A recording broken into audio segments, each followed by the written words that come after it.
319-0319.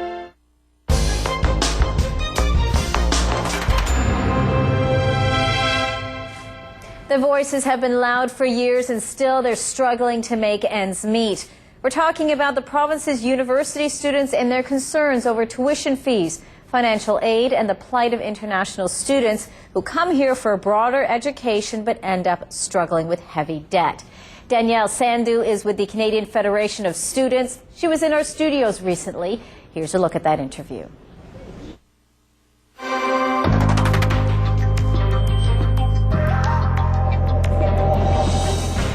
So, financial aid, high tuition fees, it's difficult being a student these days, especially for students that end up staying in school for longer periods of time. So you're a student yourself.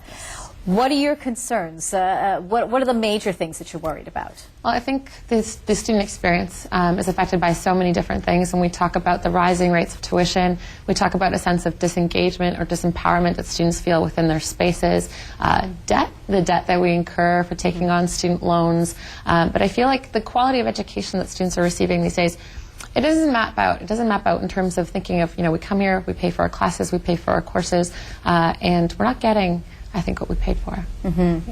Immigrant students as well, we know that, if we look at the face of universities these days, the demographic has changed. We have a number of students that are either coming on student visas or their families have moved here and this is now their new home to build a new life. But if now they're coming into a school where they're hoping to get that education so that they can then move on to a higher career and earn a good income, but they're riddled with debt because, whether it's they can't afford it themselves or their families can't afford it. So the immigrant experience as well, what kind of stories are you hearing from them? Because I'm sure it must be extremely frustrating. Absolutely. I think that financial burden is exacerbated when it comes to immigrant students. We're talking about racialized students who, on average, earn less than their non-racialized counterparts. We're talking about international students, which they pay differential fees, which are up to 5 times as much as domestic students. And that not only does it reflect a sort of difficult financial situation for those students, but it also creates tensions and discontent with those students within their experiences in the classroom or on campus. How do two students feel when you're sitting beside someone who's in the same classroom as yourself with the same professor and you're paying 5 times as much for your tuition? I think that really kind of begs the question of what kind of education are we getting, how does funding work, and it also talks about the unique reality of an international student who's coming to integrate into a new community, a new culture, who's trying to make that social adjustment, and on top of that, they're dealing with that financial burden, which is exacerbated because of their differential fees. Especially when you have universities wanting to attract more international students to increase the number of university students within that university, work with tuition fees, etc. Why hasn't anything changed? Why are we still at this stage right now when we've been hearing the student voice for a number of years, but we haven't heard any calm in that voice? So I think that there's a serious lack of commitment. So when we look at this sort of situation, for example, of international students and looking at their differential fees, and the recruitment that happens simultaneously, I know I'm at University of Toronto, and I know that our president regularly goes out abroad to recruit new students. We have international recruiters. And there's this sort of gap between, recruiting students and then supporting them once they get here. And I think it's important to address that particular issue, and that when we look at the tuition fees that the international students pay, for example, that's used to subsidize the cost of domestic students' education as well. And that speaks to the chronic underfunding of education in this province and in this country overall. Speaking of the province, we have an election in the fall. We know that you're going to be keeping a very close eye on what the respective candidates are going to be talking about in terms of education. The university focus hasn't been a big enough focus, at least since the last election. No. What are you looking for? We want to see a fundamental commitment to funding. We want to see the cost barriers that exist for so many students to access a post-secondary education in this province or in this country. We want to see those reduced. We want to see those eliminated.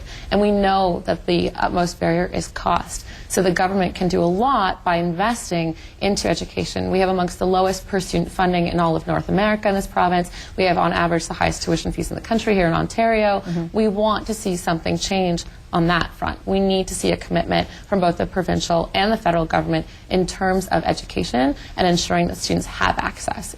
part of that voice, you guys just recently launched another website, Education is a Right, .ca, and that's, I've been on the site. It's a very powerful looking website. You've got, I think, over 5,000 pictures, testimonials from students. What kind of impact are you hoping to have with that?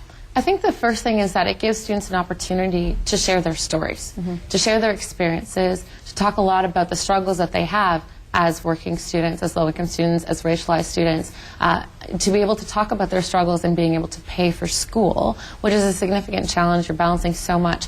You want to be able to highlight it as an issue, and that's a space for them to advocate for themselves and connect with others, because I think it's all too familiar to feel like you're alone in your own struggle.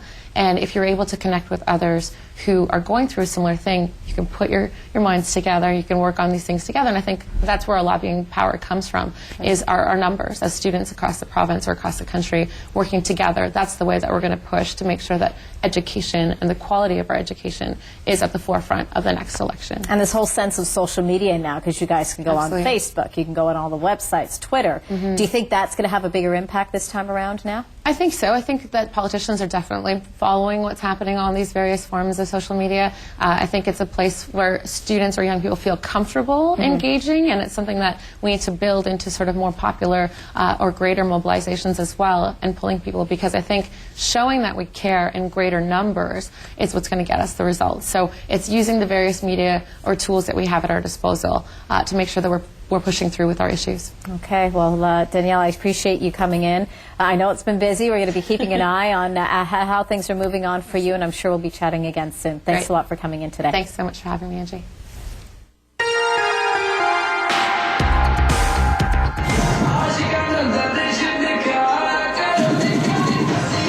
Coming up in entertainment.